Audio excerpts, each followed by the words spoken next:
वो कली का स्थान हो गया। जिस घर में कोई व्यक्ति जुआ खेलता है उसके घर में कभी शांति है? हाथ उठा के बताइए ईमानदारी से। वो सुनाई नहीं दे रहा, बताइए आप लोग। कोई आवाज ही नहीं कर रहा है, पता है आज भर है। सबसे पहले भूतम, फिर पानम, नशा, मद्यपान। जो जिस घर में मद्यपान करते हैं उस मद्यपान को बोला गया महापापी। जो हाई कैटेगरी है पाप, उसके नीचे को ऊपर कोई पाप नहीं है, महापापी। और जिसके घर में उस शराबी के साथ लोग बैठेंगे वो भी महापापी के अधिकारी होगा।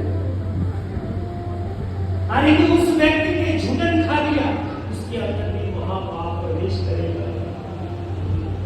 कहते जो मांस खाता है और शराब पीता है ना, उससे बड़ा कोई पाप नहीं।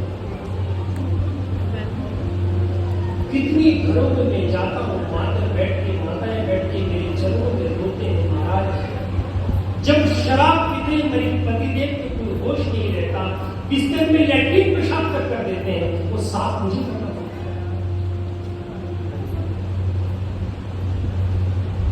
कली का प्रवेश है।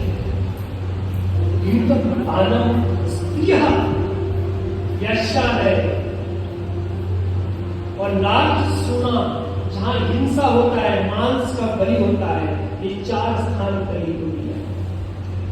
अब कली ने मन मन विचार करने लगा, ये 4 चीज परीक्षित के राजत्व में नहीं होता है। देखिए क्या राजा था वो, क्या धार्मिक राजा का परीक्षित कि उनके राज्य में 4 कार्य नहीं होता था। क्या क्या? द्यूतम, पानम, स्त्रिया, सोना। अब वो कली सोच रहे तो मैं रहूं तो कहां रहूं महाराज,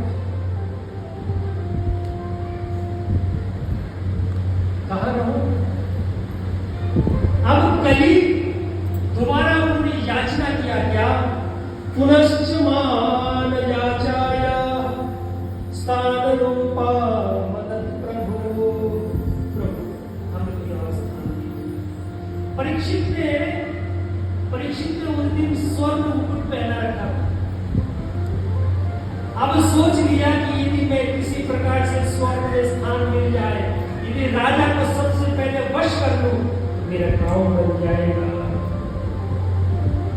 अब राजा ने कह दिया कि जाओ स्वर्ण में तुम्हारा वास करो, यानी स्वर्ण में भी कली का वास है।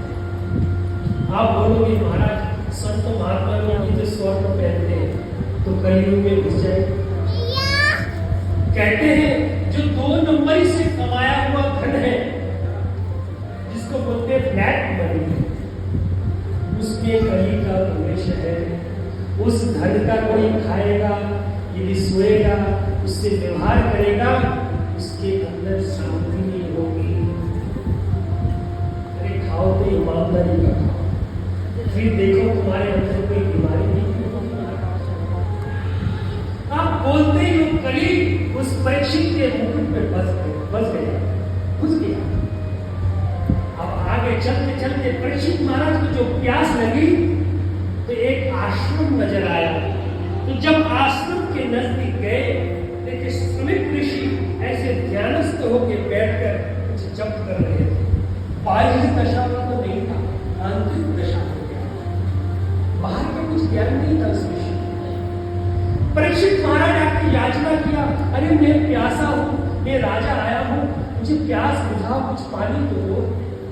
2-4 बार बोल के जब आवाज नहीं आई, प्रत्युत्तर नहीं मिला, तब परीक्षित के सिर पे बैठा था कौन? कली। उसने बुद्धि घुमाया। परीक्षित ने क्या देखा? उस ऋषि के सामने एक मरा हुआ सर्प पड़ा हुआ है। उस सर्प को धनुष से नोक से उठाकर उस ऋषिवर के गले में दे दिया, अपमान चले गए। जब अपने राज्य में गया, जाकर मुकुट पर जब बोला, सिंहासन पे बैठा, तो परीक्षित कांप गया, अरे ये मैंने क्या कर दिया?